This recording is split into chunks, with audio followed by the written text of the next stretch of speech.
Good afternoon to all. Myself R. Udayarajan, working as a nursing supervisor in AIMS Bhubaneswar. In my session, I am going to discuss about healthcare worker safety and patient safety. Objective of the session.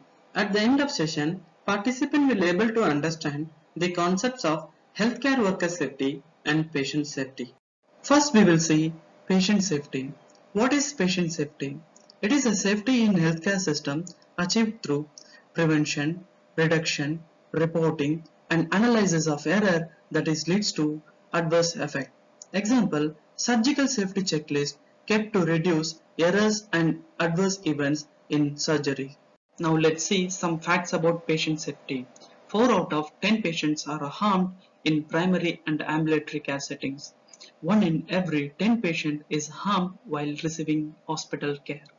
134 million adverse events occurs in each year. 2.6 million deaths occurs due to unsafe care. Next, we will see how error happens in patient safety system. Let us take an example of Swiss cheese model to explain medication administration error. Here, the slices of cheese represents defense layer which will avoid medication administration error. The hole which is present in the first slice indicates prescription error done by the doctor. Similarly, the second slice hole indicates pharmacist failed to review doctor's order. The third slice indicates nursing officer also failed to review doctor order. Finally, the wrong drug administered to the patient. Here the conclusion is, although we have several layers of defense to avoid error, but because of active failure in each layer of system, error has happened. This is how error happening in patient safety system. Next, we will discuss patient safety goals. These goals will help to prevent error in patient safety system. The first one is patient identification. Before starting any patient care activities like medication administration, blood and blood products administration, sample collection for test, or any bedside procedures, use always two ways to identify the patient. Example, use patient name and inpatient number. In COVID ICU, patient may be conscious or unconscious. For unconscious patient, we can verify with writing board where all patient details available includes patient name, age, sex, diagnosis, bed number, etc. Patient wristband verification also can be done if it is available. In this way, patient identification error can be prevented. Next is effective communication. Communication plays a vital role in patient safety system. Many error happens because of ineffective communication. A nursing officer with PPE in COVID ICU can use non-verbal communication to achieve patient safety. COVID ICU coordinator nurse will be fixed to mediate all communication whatever happening inside the ICU. COVID ICU team members are encouraged to use digital communication to get accuracy about patient care and to prevent spread of infection. For example, they can use video call to communicate with the other team members and family members of the patient. Nursing officers should use double check method when doctors are advising medicines through telephone, and for the test report also same to be followed. Paper and pen may be provided to conscious patient to express their communication if the nursing officers are getting difficulty in communication with the patient, and encourage patient to use non-verbal communication also. Next is medication safety. Medication administration error is the most common error in patient safety system. Nursing officer in COVID ICU must check all rights for medication administration. Nursing officer should ensure all loaded syringes are labeled or not.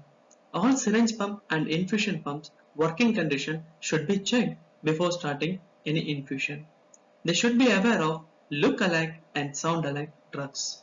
Precaution to be followed before starting any antibiotics, chemo drug, and antiviral drugs. Example, before starting injection remdesivir, patient consent is required. Consent from patient relatives can be taken if patient is unconscious. Emergency life-saving drugs to be indent timely and keep in adequate stock always. Plasma to be arranged timely if there is a plan for transfusion.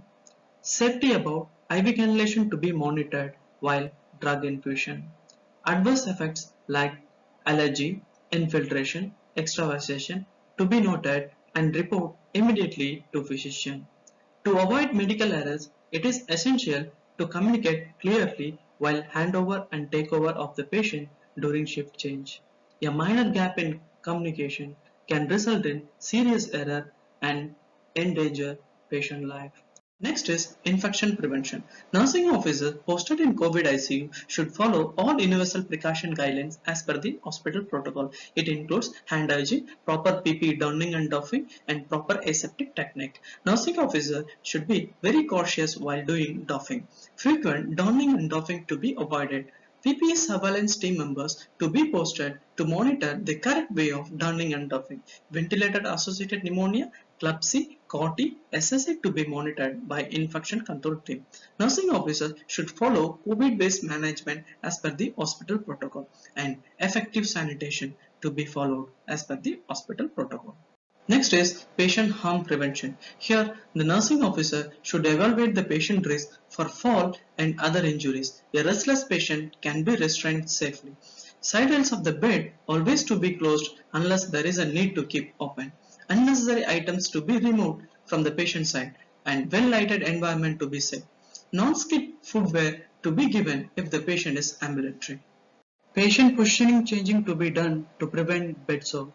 Be careful about patient invasive lines and catheter when you are changing or shifting the patient from one place to another. Next one is caution about medical alarms. Nursing officer posted in COVID ICU must ensure all type of alarms on medical equipment are heard and responded on time to avoid accident. Nursing officer should not switch off any alarms until unless there is no danger for the patient. Technical error must be reported to unit in charges immediately. Adequate supply of oxygen cylinder kept ready to manage accidental failure of ventilator and central oxygen supply failure. Next we will see healthcare worker safety. Healthcare worker safety is priority. Keep healthcare workers safe to keep patients safe. Before starting COVID ICU posting, healthcare worker should be assessed physically and psychologically. Unfit nursing officer will be posted to other unit as per their fitness level. Next we will see hazards for healthcare worker. Here I have classified list of hazards include biological, physical, chemical, ergonomic, psychological, electrical and fire hazards. Let's see one by one.